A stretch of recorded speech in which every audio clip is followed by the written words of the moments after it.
elle restera pour toujours l'une des femmes de sa vie. Pendant plus de 5 décennies, Jean-Paul Belmondo aura défrayé la chronique aussi bien pour ses talents d'acteur que ses romances passionnées avec les femmes.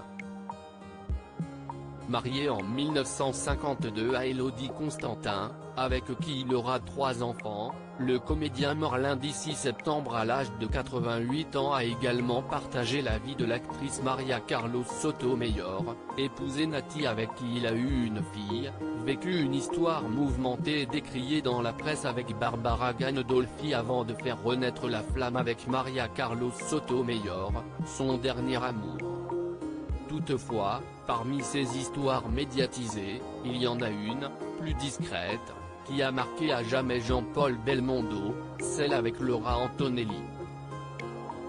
Née en 1941 à Pola en Italie, la comédienne a fait la rencontre de l'acteur français sur le tournage du film Les Mariés de l'Âne 2 de Jean-Paul Rappeneau, à qui elle a en 1972 donné la réplique également dans Dr Popol de Claude Chabrol. Cette même année, Laura Antonelli quitte son mari, et part s'installer avec Jean-Paul Belmondo à Paris dans la demeure qu'il occupe alors avec ses 3 enfants, Patricia, Florence et Paul. Une relation tumultueuse, mais un lien indéfectible qui perdurera même après leur séparation en 1980 après 8 ans d'un amour passionné. Laura fut pour moi avant tout une compagne adorable, au charme exceptionnel. Elle fut également une partenaire de grande qualité que tout le monde appréciait sur les plateaux. Je ne veux garder d'elle que ses merveilleux souvenirs, avait même confié le comédien à l'annonce de sa mort en 2015.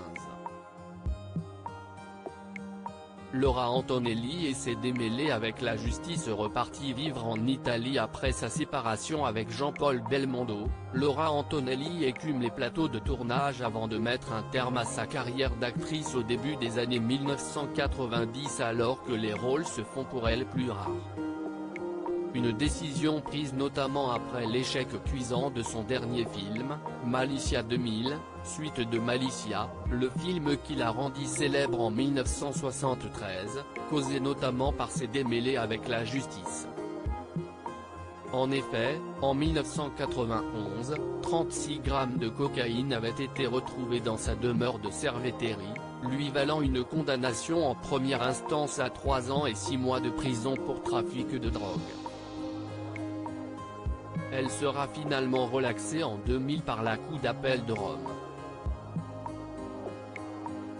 À l'âge de 50 ans, alors qu'elle prépare Malicia 2000, Laura Antonelli se soumet également aux soins d'un chirurgien esthétique qui pratique une injection de collagène sur son visage pour cacher quelques rides.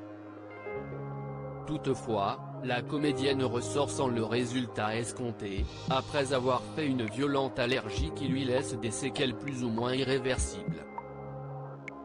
Après 13 ans de procédure, la Cour de Rome rejette sa demande de dommages et intérêts, jugeant que ces troubles dermatologiques ont été causés par une réaction allergique appelée œdème de Quinqueux.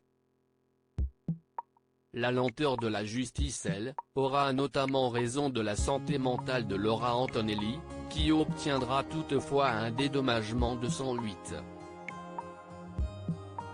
000 € avant de se retirer de la vie publique en 2006, dans sa demeure de Ladispoli, à une quarantaine de kilomètres de Rome.